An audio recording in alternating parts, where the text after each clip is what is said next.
آخر مسلمانوں نے کس طرح ان بے پایا مظالم پر صبر کیا جنہیں سن کر رونگٹے کھڑے ہو جاتے ہیں اور دل لرز اٹھتا ہے۔ بار بار کھٹکنے اور دل کی تہوں سے ابھرنے والے اس سوال کے پیش نظر مناسب معلوم ہوتا ہے کہ ان اسباب و عوامل کی طرف ایک سرسری اشارہ کر دیا جائے۔ ان میں سب سے پہلا اور اہم سبب اللہ کی ذات واحد پر ایمان اور اس کی ٹھیک ٹھیک معرفت ہے، کیونکہ جب ایمان کی بشاشت دلوں میں جاگزیں ہو جاتی ہے تو وہ پہاڑوں سے ٹکرا جاتا ہے اور اسی کا پلہ بھاری رہتا ہے۔ اور جو شخص ایسے ایمان محکم اور یقین کامل سے بہرور ہو، وہ دنیا کی مشکلات کو خواہ وہ جتنی بھی زیادہ ہوں اور جیسی بھی بھاری بھرکم، خطرناک اور سخت ہوں، اپنے ایمان کے بالمقابل اس کائی سے زیادہ اہمیت نہیں دیتا جو کسی بند توڑ اور قلع شکن سیلاب کی بالائی سطح پر جم جاتی ہے۔ اس لیے مومن اپنے ایمان کی حلاوت، یقین کی تازگی اور اعتقاد کی بشاشت کے سامنے ان مشکلات کی کوئی پرواہ نہیں کرتا، کیونکہ ارشاد باری تعالیٰ ہے، جو جھاگ ہے وہ تو بیکار ہو کر اڑ جاتا ہے اور جو لوگوں کو نفع دینے والی چیز ہے وہ زمین میں برقرار رہتی ہے۔ پھر اسی ایک سبب سے ایسے اسباب وجود میں آتے ہیں جو اس صبر و ثبات کو قوت بخشتے ہیں۔ مثلا نبی اکرم صلی اللہ علیہ وسلم، جو امت اسلامیہ ہی نہیں بلکہ ساری انسانیت کے سب سے بلند پایا قائد اور رہنما تھے، ایسے جسمانی جمال، نفسانی کمال، کریمانہ اخلاق، بعظمت کردار اور شریفانہ عادات و اطوار سے بہرور تھے کہ دل خود بخود آپ علیہ السلام کی جانب کھنچتے جاتے اور طبیعتیں خود آپ علیہ السلام پر نچھاور ہو جاتی، کیونکہ جن کمالات پر لوگ جان چھڑکتے ہیں ان سے آپ علیہ السلام کو اتنا بھرپور حصہ ملا تھا کہ اتنا کسی اور انسان کو دیا ہی نہیں گیا۔ آپ علیہ السلام شرف و عظمت اور فضل و کمال کی سب سے بلند چوٹی پر جلوہ فگن تھے۔ عفت و امانت، صدق و صفا اور جملہ امور خیر میں آپ علیہ السلام کا وہ امتیازی مقام تھا کہ رفقا آپ علیہ السلام کے دشمنوں کو بھی آپ کی یکتائی اور انفرادیت پر کبھی شک نہ ہوا۔ آپ صلی اللہ علیہ وسلم کی زبان سے جو بات نکل گئی، دشمنوں کو یقین ہو گیا کہ وہ سچی ہے اور ہو کر رہے گی۔ واقعات اس کی شہادت دیتے ہیں۔ ایک بار قریش کے ایسے 3 آدمی اکٹھے ہوئے جن میں سے ہر ایک نے اپنے بقیہ 2 ساتھیوں سے چھپ چھپا کر تنہا قرآن مجید سنا، لیکن بعد میں ہر ایک کا راز دوسرے پر فاش ہو گیا۔ انہی تینوں میں سے ایک ابو جہل بھی تھا۔ تینوں اکٹھے ہوئے تو ایک نے ابو جہل سے دریافت کیا کہ بتاؤ، تم نے کچھ محمد سے سنا ہے؟ اس کے بارے میں تمہاری رائے کیا ہے؟ ابو جہل نے کہا، میں نے کیا سنا ہے؟ بات دراصل یہ ہے کہ ہم نے اور بنو عبد مناف نے شرف و عظمت میں ایک دوسرے کا مقابلہ کیا۔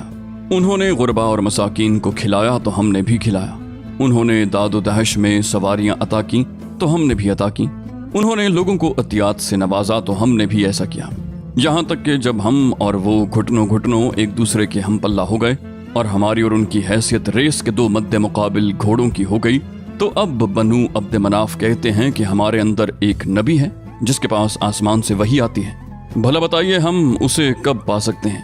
خدا کی قسم ہم اس شخص پر کبھی ایمان نہ لائیں گے اور اس کی ہرگز تصدیق نہ کریں گے۔ چنانچہ ابو جہل کہا کرتا، اے محمد، ہم تمہیں جھوٹا نہیں کہتے، لیکن تم جو کچھ لے کر آئے ہو اس کی تکذیب کرتے ہیں۔ اسی بارے میں اللہ تعالیٰ نے یہ آیت نازل فرمائی۔ ارشاد باری تعالیٰ ہے، یہ لوگ آپ کو نہیں جھٹلاتے بلکہ یہ ظالم اللہ کی آیتوں کا انکار کرتے ہیں۔ اس واقعے کی تفصیل گزر چکی ہے کہ ایک روز کفار نے نبی صلی اللہ علیہ وسلم کو 3 بار لان تان کی اور تیسری بار آپ علیہ السلام نے فرمایا کہ اے قریش کی جماعت، میں تمہارے پاس ذبح کا حکم لے کر آیا ہوں۔ تو یہ بات ان پر اس طرح اثر کر گئی کہ جو شخص عداوت میں سب سے بڑھ کر تھا وہ بھی بہتر سے بہتر جو جملہ پا سکتا تھا اس کے ذریعے آپ علیہ السلام کو راضی کرنے کی کوشش میں لگ گیا۔ اسی طرح اس کی تفصیل گزر چکی ہے کہ جب حالت سجدہ میں آپ علیہ السلام پر اوجڑی ڈالی گئی اور آپ علیہ السلام نے سر اٹھانے کے بعد اس حرکت کے کرنے والوں پر بد دعا کی تو ان کی ہنسی ہوا ہو گئی اور ان کے اندر غم و قلق کی لہر دوڑ گئی۔ انہیں یقین ہو گیا کہ اب ہم بچ نہیں سکتے۔ یہ واقعہ بھی بیان کیا جا چکا ہے کہ آپ علیہ السلام نے ابو لہب کے بیٹے عتیبہ پر بد دعا کی تو اسے یقین ہو گیا کہ وہ آپ علیہ السلام کی بد دعا کی زد سے نہیں بچ سکتا، چنانچہ اس نے ملک شام کے سفر میں شیر کو دیکھتے ہی کہا، واللہ محمد نے مکہ میں رہتے ہی مجھے قتل کر دیا۔ ابی بن خلف کا واقعہ ہے کہ وہ بار بار آپ صلی اللہ علیہ وسلم کو قتل کی دھمکیاں دیا کرتا۔ ایک بار آپ علیہ السلام نے جواباً فرمایا کہ تم نہیں بلکہ میں تمہیں قتل کروں گا انشاءاللہ۔ اس کے بعد جب آپ علیہ السلام نے جنگ احد کے روز ابی کی گردن پر نیزہ مارا تو اگرچہ اس سے معمولی خراش آئی تھی، لیکن ابی برابر یہی کہے جا رہا تھا کہ محمد نے مجھ سے مکہ میں کہا تھا کہ میں تمہیں قتل کروں گا، اس لیے اگر وہ مجھ پر تھوک ہی دیتا تو بھی میری جان نکل جاتی۔ اسی طرح ایک بار حضرت سعد بن معاذ نے مکے میں امیہ بن خلف سے کہہ دیا کہ میں نے رسول اللہ صلی اللہ علیہ وسلم کو یہ فرماتے ہوئے سنا ہے کہ مسلمان تمہیں قتل کریں گے، تو اس سے امیہ پر سخت گھبراہٹ طاری ہو گئی جو مسلسل قائم رہی۔ چنانچہ اس نے عہد کر لیا کہ وہ مکے سے باہر ہی نہ نکلے گا، اور جب جنگ بدر کے موقع پر ابو جہل کے اصرار سے مجبور ہو کر نکلنا پڑا تو اس نے مکے کا سب سے تیز رو اونٹ خریدا تاکہ خطرے کی علامات ظاہر ہوتے ہی چمپت ہو جائے۔ ادھر جنگ میں جانے پر آمادہ دیکھ کر اس کی بیوی نے بھی ٹوکا کہ ابو صفوان، آپ کے یسربی بھائی نے جو کچھ کہا تھا اسے آپ بھول گئے۔ ابو صفوان نے جواب میں کہا کہ نہیں، بلکہ میں خدا کی قسم ان کے ساتھ تھوڑی ہی دور جاؤں گا۔ یہ تو آپ علیہ السلام کے دشمنوں کا حال تھا۔ باقی رہے آپ علیہ السلام کے صحابہ اور رفقا، تو آپ علیہ السلام تو ان کے لیے دیدہ و دل اور جان و روح کی حیثیت رکھتے تھے۔ ان کے دل کی گہرائیوں سے آپ علیہ السلام کے لیے حب صادق کے جذبات اس طرح ابلتے تھے جیسے نشیب کی طرف پانی بہتا ہے، اور جان و دل اس طرح آپ علیہ السلام کی طرف کھنچتے تھے جیسے لوہا مقناطیس کی طرف کھنچتا ہے۔ اس محبت اور وفاداری اور جان نثاری اور جان سپاری کا نتیجہ یہ تھا کہ صحابہ کرام کو یہ گوارا نہ تھا کہ آپ علیہ السلام کے ناخن میں خراش تک آ جائے یا آپ کے پاؤں میں کانٹا ہی چپ جائے، خواہ اس کے لیے ان کی گردنیں ہی کیوں نہ کوٹتی جائیں۔ ایک روز ابو بکر صدیق رضی اللہ عنہ کو بری طرح کچل دیا گیا اور انہیں سخت مار ماری گئی۔ عتبہ بن ربیعہ ان کے قریب آ کر انہیں 2 پیوند لگے ہوئے جوتوں سے مارنے لگا، چہرے کو خصوصیت سے نشانہ بنایا، پھر پیٹ پر چڑھ گیا۔ کیفیت یہ تھی کہ چہرے اور ناک کا پتہ نہیں چل رہا تھا۔ پھر ان کے قبیلہ بنو تیم کے لوگ انہیں ایک کپڑے میں لپیٹ کر گھر لے گئے۔ انہیں یقین تھا کہ اب یہ زندہ نہ بچیں گے، لیکن دن کے خاتمے کے قریب ان کی زبان کھل گئی، اور زبان کھلی تو یہ بولے کہ رسول اللہ صلی اللہ علیہ وسلم کیا ہوئے؟ اس پر بنو تیم نے انہیں سخت سست کہا، ملامت کی، اور ان کی ماں ام الخیر سے یہ کہہ کر اٹھ کھڑے ہوئے کہ انہیں کچھ کھلا پلا دینا۔ جب وہ تنہا رہ گئیں تو انہوں نے ابو بکر رضی اللہ عنہ سے کھانے پینے کے لیے اصرار کیا، لیکن ابو بکر رضی اللہ عنہ یہی کہتے رہے کہ رسول اللہ صلی اللہ علیہ وسلم کا کیا ہوا۔ آخرکار ام الخیر نے کہا، مجھے تمہارے ساتھی کا حال معلوم نہیں۔ ابو بکر رضی اللہ عنہ نے کہا، ام جمیل بن خطاب کے پاس جاؤ اور اس سے دریافت کرو۔ وہ ام جمیل کے پاس گئیں اور بولی، ابو بکر تم سے محمد بن عبداللہ کے بارے میں دریافت کر رہے ہیں۔ ام جمیل نے کہا، میں نہ ابو بکر کو جانتی ہوں نہ محمد بن عبداللہ کو، البتہ اگر تم چاہو تو میں تمہارے ساتھ تمہارے صاحبزادے کے پاس چل سکتی ہوں۔ ام الخیر نے کہا، بہتر ہے۔ اس کے بعد ام جمیل ان کے ہمراہ آئیں تو ابو بکر رضی اللہ عنہ انتہائی خستہ حال پڑے تھے۔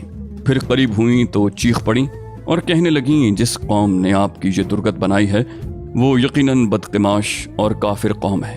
مجھے امید ہے کہ اللہ آپ کا بدلہ ان سے لے کر رہے گا۔ ابو بکر رضی اللہ عنہ نے پوچھا، رسول اللہ صلی اللہ علیہ وسلم کیا ہوئے؟ انہوں نے کہا، یہ آپ کی ماں سن رہی ہیں۔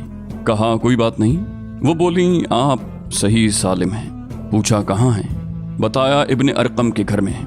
ابو بکر رضی اللہ عنہ نے فرمایا، اچھا، تو پھر اللہ کے لیے مجھ پر عہد ہے کہ میں نہ کوئی کھانا کھاؤں گا نہ پیوں گا یہاں تک کہ رسول اللہ صلی اللہ علیہ وسلم کی خدمت میں حاضر ہو جاؤں۔ اس کے بعد ام الخیر اور ام جمیل رکی رہیں۔ جب آمد و رفت بند ہو گئی اور سناٹا چھا گیا تو یہ دونوں ابو بکر رضی اللہ عنہ کو لے کر نکلی۔ وہ ان پر ٹیک لگائے ہوئے تھے، اور اس طرح انہوں نے ابو بکر رضی اللہ عنہ کو رسول اللہ صلی اللہ علیہ وسلم کی خدمت میں پہنچا دیا۔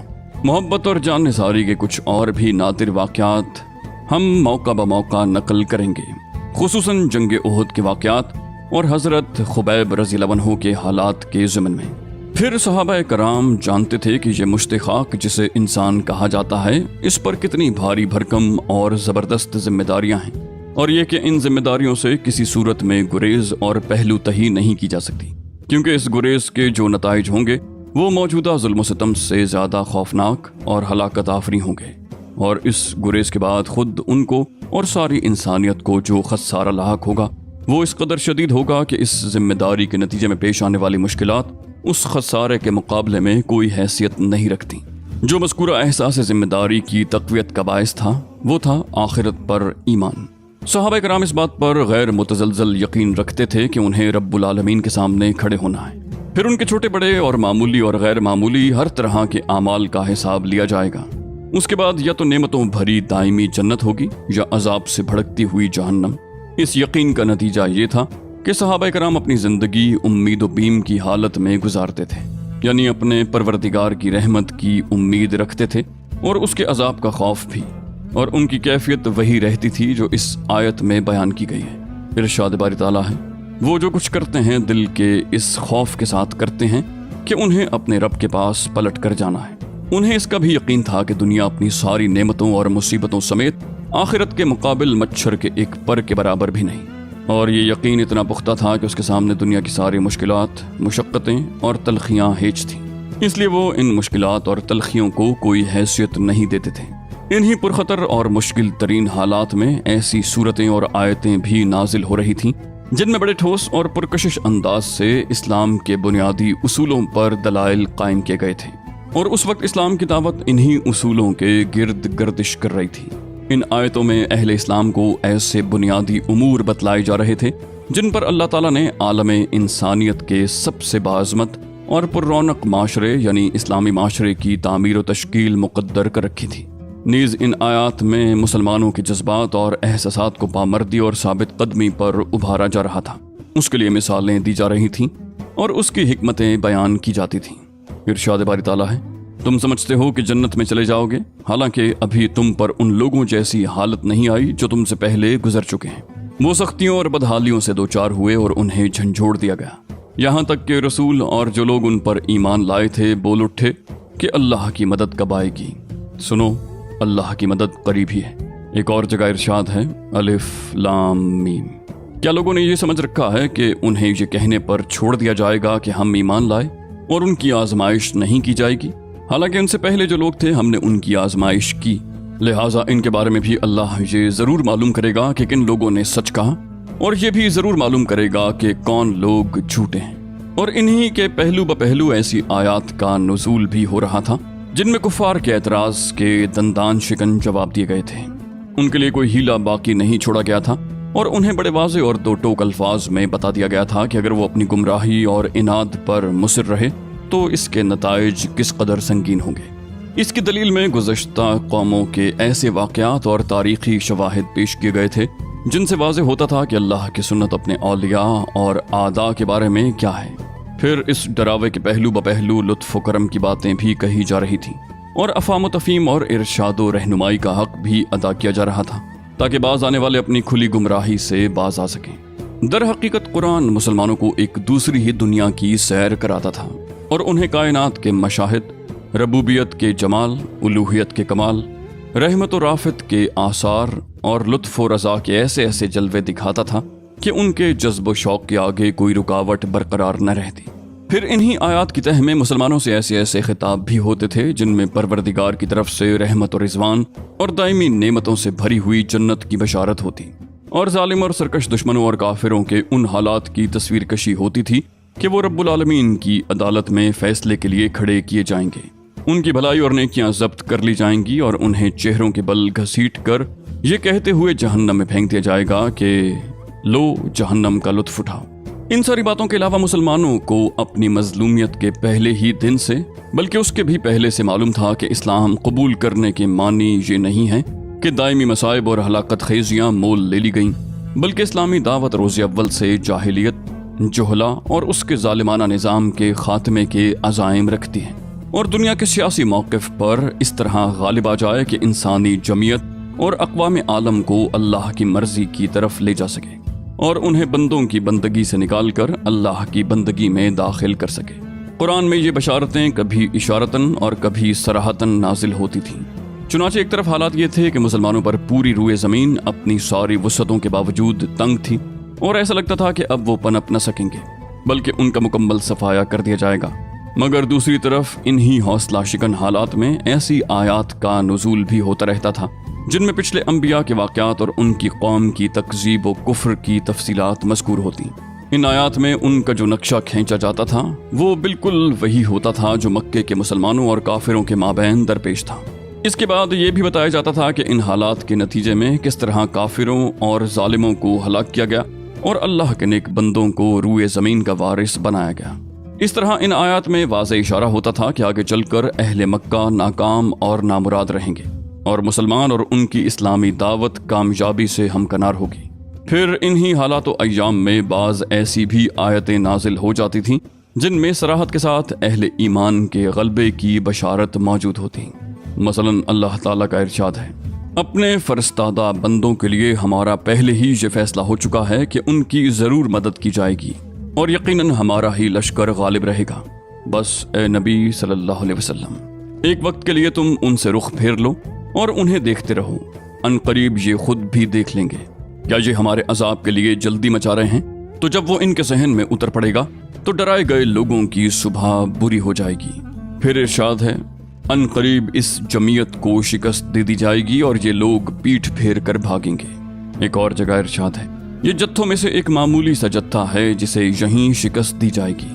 مہاجرین حبشہ کے بارے میں ارشاد ہوا، جن لوگوں نے مظلومیت کے بعد اللہ کی راہ میں ہجرت کی، ہم انہیں یقیناً دنیا میں بہترین ٹھکانہ عطا کریں گے اور آخرت کا اجر بہت ہی بڑا ہے اگر لوگ جانیں۔ اسی طرح کفار نے رسول اللہ صلی اللہ علیہ وسلم سے حضرت یوسف علیہ السلام کا واقعہ پوچھا تو جواب میں ضمناً یہ آیت بھی نازل ہوئی۔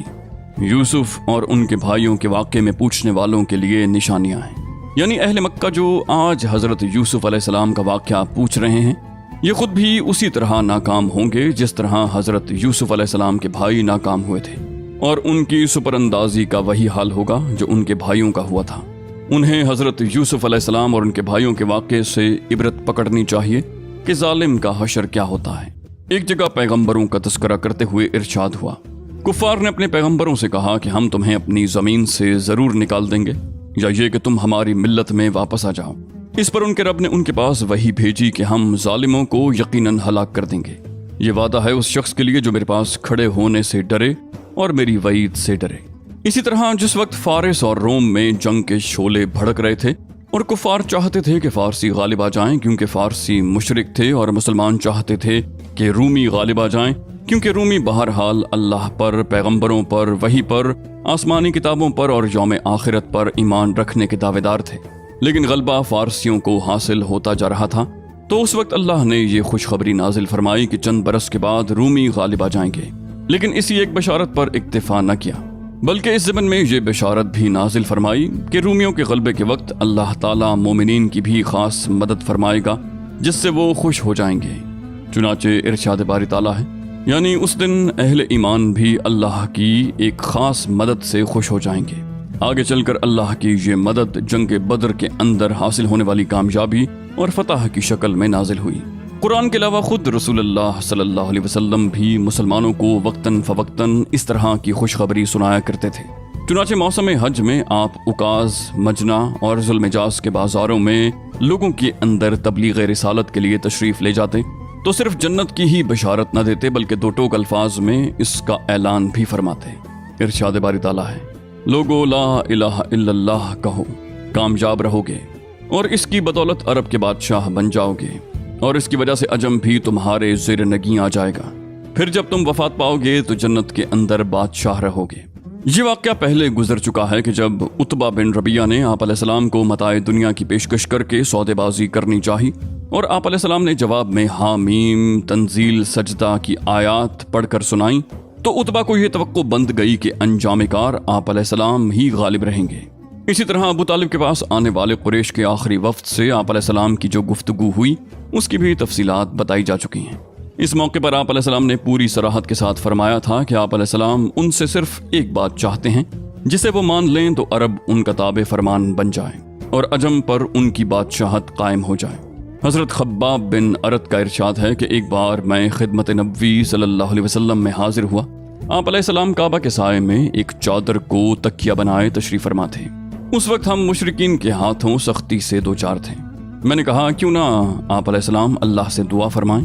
یہ سن کر آپ علیہ السلام اٹھ بیٹھے، آپ کا چہرہ سرخ ہو گیا اور آپ نے فرمایا، جو لوگ تم سے پہلے تھے ان کی ہڈیوں تک گوشت اور اعصاب میں لوہے کی کنگھیاں کر دی جاتی تھیں، لیکن یہ سختی بھی انہیں دین سے باز نہ رکھتی تھی۔ پھر آپ علیہ السلام نے فرمایا، اللہ اس امر کو یعنی دین کو مکمل کر کے رہے گا یہاں تک کہ سوار ثنا سے خطر موت تک جائے گا اور اسے اللہ کے سوا کسی کا خوف نہ ہوگا، البتہ بکری پر بھیڑیے کا خوف ہوگا۔ ایک روایت میں اتنا اور بھی ہے کہ لیکن تم لوگ جلدی کر رہے ہو۔ یاد رہے کہ یہ بشارتیں کچھ ڈھکی چھپی نہ تھیں بلکہ مشہور و معروف تھیں، اور مسلمانوں ہی کی طرح کفار بھی ان سے واقف تھے۔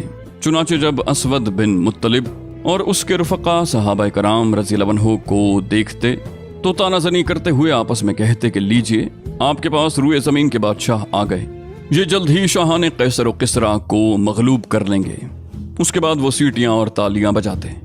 بہرحال صحابہ کرام کے خلاف اس وقت ظلم و ستم اور مصائب و آلام کا جو ہماگیر طوفان برپا تھا، اس کی حیثیت حصول جنت کی ان یقینی امیدوں اور تابناک اور پروقار مستقبل کی ان بشارتوں کے مقابل اس بادل سے زیادہ نہ تھی جو ہوا کے ایک ہی جھٹکے سے بکھر کر تحلیل ہو جاتا ہے۔